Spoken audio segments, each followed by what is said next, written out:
In this lessons episode, learn how small businesses can leverage social media to drive engagement and leads without a huge marketing budget. Discover the key strategies to create valuable viral content and the importance of building a personal brand online.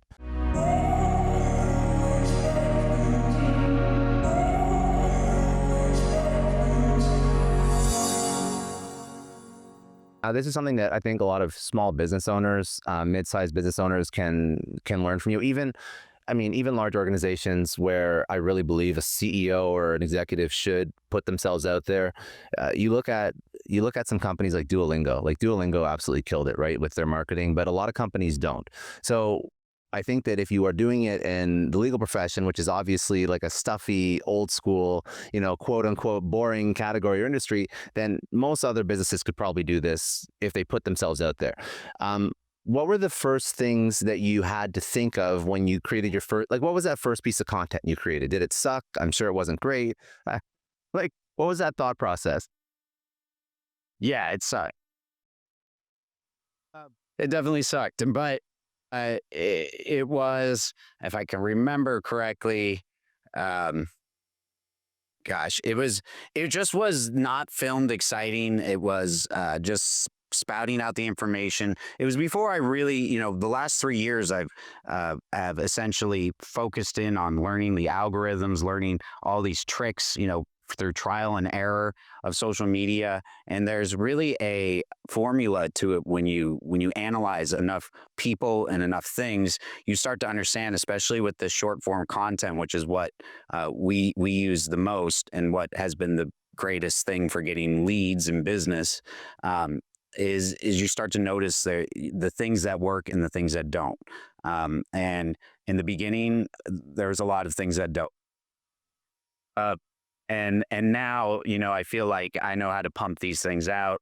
And we even have a course where we are teaching people from all different backgrounds, all different industries, this type of stuff, because it is formulaic in some sense. There's a formula to follow, and there's the part of having to be yourself and create something different so that you stand out and you're not just a copycat. But within that is kind of the formula that you can see on all shorts. That's so interesting because you do blend both, right? You blend your personality plus you blend industry specific knowledge. And in your opinion, you think it's like a 50-50 split, or is one more important than the other? Like, could you take somebody that has no personality, put them in front of a camera, and if they edit it the right way, can you make that person go viral? Yeah, I mean, we have students that it's all about playing into your characteristics. I have students that, said, I want to be like this person, and that's just not who their personality is. And they said, I can act like them. No, we don't want you doing that. If you're soft spoken, then be soft spoken. You talk lighter. You give your value differently. The key is to give value, right? And we talk about value as being to educate, inspire, or entertain. And if you can do one of those, then you're probably going to have some successful content. If you can do a combination of those or all three of them, you're increasing your chances of that content being viral. And so with my content, you'll see a lot, like, it's obviously educational, but we try to put in that entertainment value as well. And that's why they tend to do better than everyone else out there. And when you first started going viral, because even the way you grew is like phenomenal, right? Many people don't grow to the size that you're at in 10 plus years of creating content. So what do you think because obviously you have a little bit of a formula, but now you know what works and what doesn't. So, hindsight's 2020. When you're looking back outside of the editing, because you look at your clips, and if anybody has not looked into your content or doesn't follow you on TikTok, like, please go, obviously, check out like Law by Mike Mandell, but you have to see the way you edit.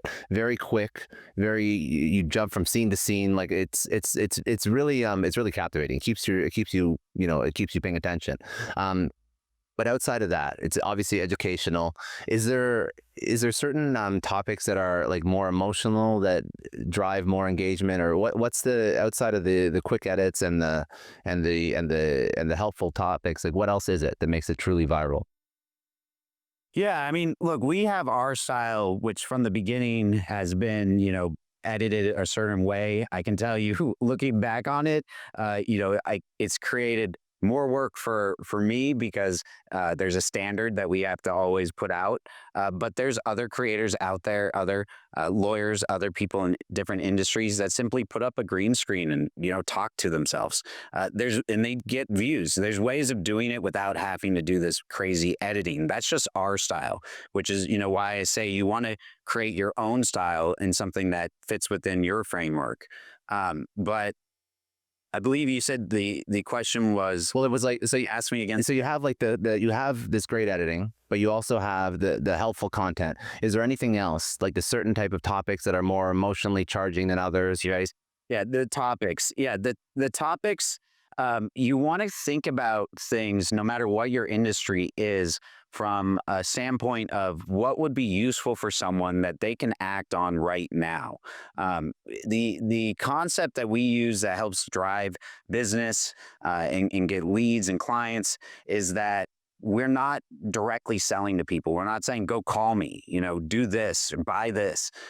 No, we're just giving value, and then people come, right? It's kind of like this the velvet hammer, we like to call it. You just kind of lightly tapping people on the head, and then when something bigger comes up, they'll be, that person gave me all these good tips. They gave me all these good tips that I could use, and I was able to use them right away. But now I got this big issue, and I need the real estate agent for that, or I need the tax guy, CPA for that. Whatever it is, that's what you want. And the alternate to the velvet hammer is the real hammer. And if you hit someone over the head with a real hammer, it hurts, right? So it's not a good outcome. So that's the kind of concept there. And so I give examples like if you're a bankruptcy lawyer, like you could be boring and talk about new bankruptcy laws. No one cares about that. No one can act on that, right? But if you say, hey, this is how you can increase your credit score, or these are some tips to help pay off your debt, still related to bankruptcies, but at the same time, real value that people can use right then and there. And then if they do go bankrupt, guess who they're going to call, right? But hopefully your tips help them. Why is it that? Oh, no, I was gonna just ask, like, just on that point, like lawyers. Okay, so I always hear personal injury lawyers. I always hear personal injury lawyers on like radios and whatnot, and it seems like these are like the most archaic marketing strategies in the world, and they always have a jingle, and it's always like. And I don't know why lawyers do that. And it's not all okay. I mean, like if you go to a big law firm, you'll probably, if you go to their website, you'll probably be retargeted with paid ads and a much more complex strategy. But some lawyers, they just use the most old school marketing tactics. Well, the thing is that those marketing tactics do work, right? They still work. The radio ads, the billboards. I mean, I'm here in LA and I can drive down the street, and it's almost like the lawyers put the billboards on the same side of the street or facing each other. Like, you have a billboard there, I'm going to have one here against you. Like, it's just crazy. But the thing that the old school way of advertising is old school for a reason. And that's because, you can put out television advertisements, radio advertisements, billboards. It's a one-way street. It says, hey, call me. Hey, do this, right? But with social media, you're creating a two-way street. You're putting out content of value, but also opening up dialogue. You have the opportunity to talk with someone who goes, I don't understand this, or I want to learn more information. You don't get that, the same way with a billboard. You're literally just shouting at the person, right? So that's the thing that, when it comes to small businesses, mid-sized businesses, if you don't have a huge marketing budget, the key is to be using social media. All social media costs is your time, right? You just need an iPhone. We teach this in our course as well. Like, all you need is an iPhone and some time. That's what I started out on. Verse, you want to do radio ads, you want to do paid advertising online, you want to do any of that stuff that's not organic, you got to have a big bankroll for that, So this is the easiest way to get, the outcome you want without having to spend the money. Thanks for tuning in. If you found this valuable, don't forget to hit that subscribe button so you never miss an episode. And if you want to dive deeper into this conversation, check out the links in the description to watch the full episode. See you in the next one.